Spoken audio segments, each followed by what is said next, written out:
Supremo manda soltar presos com condenação em segunda instância. A decisão beneficia o ex-presidente Lula. Protestos em todo o Brasil contra a decisão do Supremo Tribunal Federal de não permitir a prisão após julgamentos em segunda instância. Em São Paulo, a Avenida Paulista foi tomada pelos manifestantes. Protegem os corruptos que estão sob foro privilegiado. Jamais vão julgar nenhum daqueles casos. Então, o corrupto está foro privilegiado, eles seguram lá e deixam prescrever. Mas como tem corrupto fora do foro privilegiado, eles estenderam à Justiça Eleitoral o julgamento desses outros corruptos, para poder também a Justiça Eleitoral fazer a mesma coisa, nunca julgar e deixar prescrever a abafa. Quer dizer, o Supremo Tribunal Federal, ao decidir isso, ele decide lesa pátria. O Supremo Tribunal Federal é uma instituição inimiga do país, é uma instituição que ela própria deve ser julgada por esse crime cometido contra o país. De tempo, não vou nem pedir para o Datena adivinhar quem foi o ministro do Supremo Tribunal Federal que mais uma vez soltou um preso da Lava Jato. Ele já até riu. O Datena já sabe que é Gilmar Mendes, ministro que soltou hoje Orlando Diniz, que foi presidente da FEComércio, que aparece aí na imagem, tinha contratos no escritório de advocacia de Adriana Anselmo, ex-mulher de Sérgio Cabral.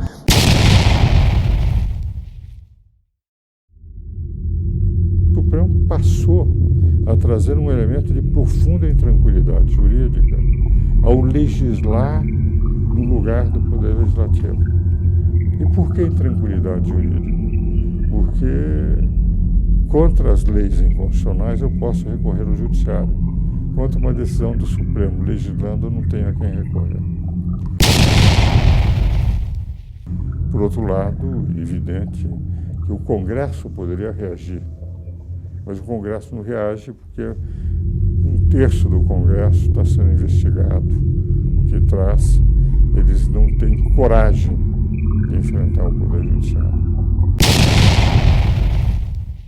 Então, esse ativismo judicial vai trazendo para nós, juristas, eu sou um advogado, professor universitário, advogado há 59 anos, professor universitário há 53 anos, 57 anos. Entende?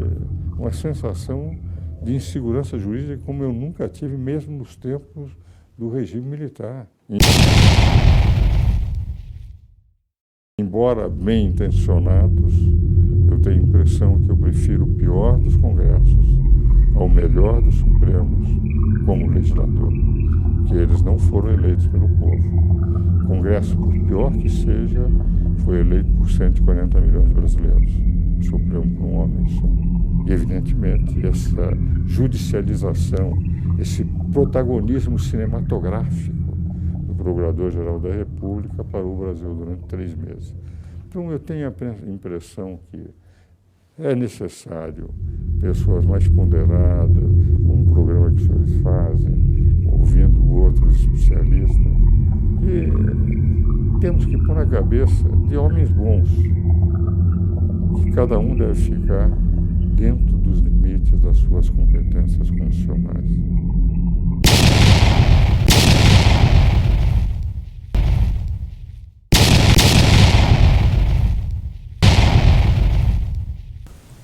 No Brasil está sendo muito difícil acreditar que as coisas estão bem e que tudo vai dar certo. Temos de um lado o presidente honesto, que adotou quadro técnico para ministro do primeiro escalão. O ministro Paulo Guedes, por exemplo, em plena pandemia, faz a economia planar, em plena crise de saúde mundial. E o ministro Tarcísio Gomes de Freitas, da Infraestrutura e Transporte, quem não conhece? Alguém tem alguma dúvida de sua competência? Portanto, de outro lado, temos todas as instituições, ou quase todas, aparelhadas contra o governo e contra o Brasil. O maior desafio para endireitar o Brasil é, sem dúvida, o STF. Como pode 11 ministros se reunirem na calada da noite para votar contra a Constituição? A Suprema Corte é formada por 11 ministros indicados, na sua maioria, por ex-presidentes de espírito não republicanos. A maior organização criminosa e política que o Brasil já teve, ou seja, o Partido dos Trabalhadores, indicou 7 dos 11 ministros da atual formação da Suprema Corte. Como poderia dar certo a justiça de um país? Na verdade, hoje no Brasil, o crime tem seu escritório de advocacia na Suprema Corte. O mal tem prevalecido no Brasil, através de decisões de togados, não eleitos pelo povo, que ignoram a parcialidade, a moral, a ética, o bom senso e por aí vai. E o povo são apenas trouxas que se limitam a reclamar de suas senzalas, enquanto eles, os togados, os oprimem de seus castelos. Maquiavel deixou, além da fama de mal, palavras de sabedoria, que nos chamam à razão. Abre aspas. É melhor ser temido que amado. Aos amigos, os favores. Aos inimigos, a lei. Mas onde eu quero chegar? O povo até pode ser amado pelos seus governantes ou representantes. Portanto, esta não é a prioridade do momento. Sabemos que, na prática, Maquiavel estava coberto de razão. Embora, quando elucidou estas frases, foi em prol dos governantes. O povo precisa tomar para si estas mensagens e fazer, antes de tudo, ser temidos por eles. Todo poder emana do povo. Artigo 1 da Constituição. Portanto, desde que este povo esteja unido e organizado, assim serão como exército invencível. O passo em seguida é lutar literalmente, com todas as forças, lançando mão de todas as armas, e não se preocupar com o bem-estar dos inimigos.